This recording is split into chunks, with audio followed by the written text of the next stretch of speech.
On the side of the bandits, they demanded for three things, which surprised me when I went through those three things. Number one, they demanded for the building of schools. For over 15 years, insecurity has ravaged Nigeria, bringing tragedy, death, and mass displacement across many states. From oil bunkering to Boko Haram, Lakurawa, and banditry, the nature of the insurgency has constantly shifted. What many never envisioned, however, is a time when communities themselves would be negotiating peace directly with bandits and warlords. In an interview with Rootstv, renowned security researcher Kabiru Adamu explained that although these negotiations appear to be community-led, there are clear signs of government influence behind them. I would say it's unfortunate on the one hand, because what it means is that the state has kind of failed to provide the type of security that is required, and now it is forced to negotiate, as it were, with bandits, even though the impression being given is that it is the communities themselves that are negotiating with the bandits and that the government is not involved. But the reality, from what at least we're able to see in all the locations where these peace pacts, these agreements have been arrived at, is that the government is either directly involved or is supporting it. And by that I mean there will be local government chairmen, there will be policemen, in some instances even the military present. So if the state is not involved, there is no way local government chairman will be there, there is no way police will be there is no way the military is there. So clearly the government is involved. Adamu stated that 10 communities in Katsina State alone have agreed to collaborate with bandits. Now, in Katsina at the moment, 10 local governments have entered peace agreements with these communities. And the latest information we're getting is at least in one of those local governments, I'll quickly mention the 10 local governments: Jibia, Basari, Kurfi, Faskari, Damusa, Safana, Musawa, Kankara, Matazu, Dandume, and Sabwa. These are the 10 local governments that have currently entered peace agreements with the bandits. And in all of them, like I said, there will be officials of the state government, there will be federal government officials, police, military in some instances, and these bandits will come with... Now, sadly, in the same Katsina, out of these 10 local governments, we've already seen 2 local governments out of these 10 that the peace agreements are shaky. In Kankara, as an example, on September 26th, 50 communities, villages, have been displaced. They left their villages on September 25th and are now relocating to the local government headquarters in Kankara because the bandits have given them a notice that if by Tuesday they remain in those communities, they would, anything that happens to them, they should hold themselves responsible. So the question has been, what type of peace agreement would allow this to happen?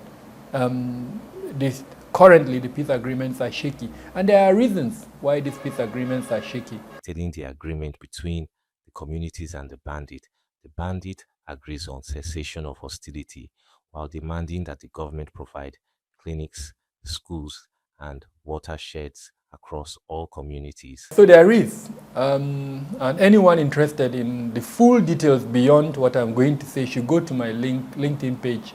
What I did there was to translate an article written by BBC Hausa where they collated the terms of the agreement.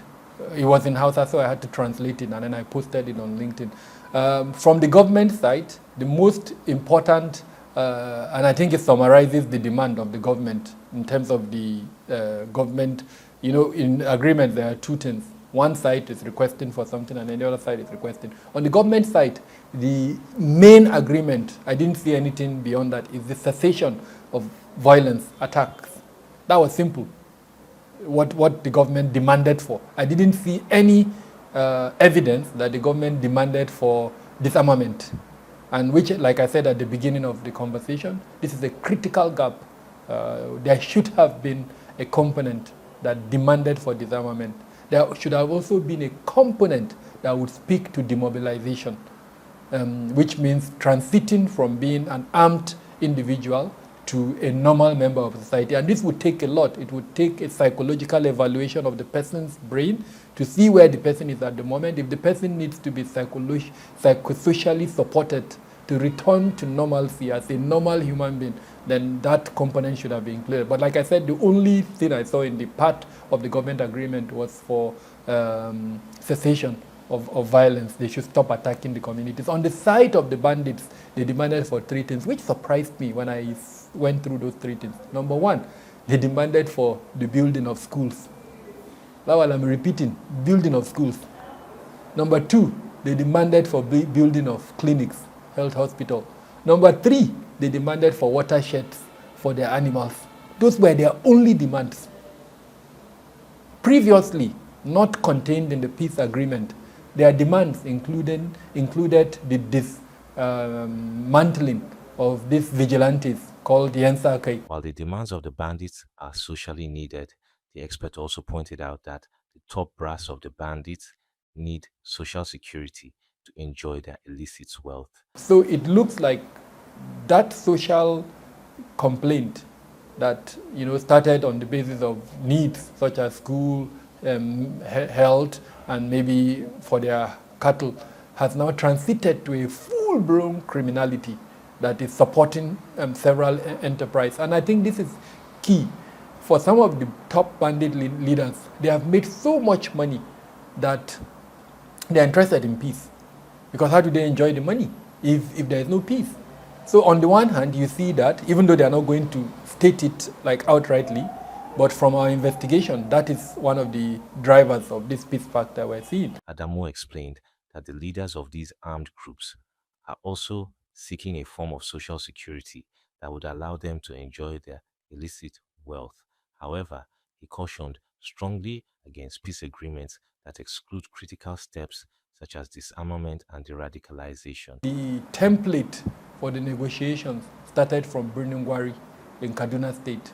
About a year ago, the state government announced that the community in Birnin has entered into an agreement with the bandits. And the good thing, is that from that time up until now, we haven't noticed any significant attack in Birnin the livelihood has returned to Birnin Their markets are thriving. Villagers are able to go back to farm. Some semblance of economic stability has been restored in Birnin as a result of the agreement. So to that extent, it seems positive, but there were challenges. What happened is that the bandits in Birnin could now go to communities in Niger State, neighboring Niger State, to carry out attacks and come back. Some of them who were not in sync with the agreement moved to parts of Katsina where they continued their criminal activities. So clearly, the peace pact was only for Birnin It did not affect neighboring communities. So the question one would ask himself is, what is the purpose? Yes, Birnin is safe. Birnin livelihood, economic activities have started, but the dislocation of the criminality happened where they moved to some parts of Katsina. He warned that such incomplete arrangements could worsen insecurity in the long run, as they risk legitimizing the power of armed groups while leaving communities vulnerable.